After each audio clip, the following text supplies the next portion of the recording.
One of the most difficult tasks in a high asset divorce involves valuation, the process of putting a fair market value on a variety of assets. For real estate, simply having an appraisal may not be sufficient. The market may be depressed and understate the real value of the asset. Also, simply defining the fair market value may not be sufficient if you need to trace the contributions made by each spouse to an asset that may be separate, marital, or commingled property. Professionals often have their practices in limited liability companies, which act like corporations for liability purposes, but more like partnerships for income purposes with flow-through taxation. A tax return likely will not reveal the true income of the spouse or the real value of the business.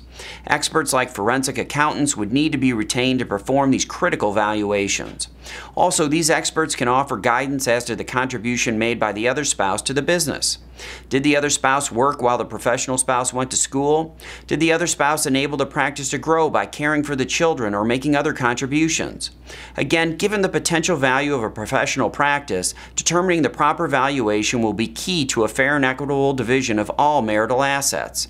Investments also require valuation. The current value of an investment is often a poor representative of its true value. For example, a retirement account or pension will have a present value far less than the actual value of the asset at the time the parties will start receiving benefits. And as with real estate and businesses, both spouses may have made contributions to the value of the investment or the increased value of the investment that require tracing for proper division. Individuals with high net worth have other assets not easily accessible for value, from fine art to country club memberships to seats on profit and nonprofit boards of directors. Experts will be necessary to properly gauge the value of these assets for proper division and to trace for contribution.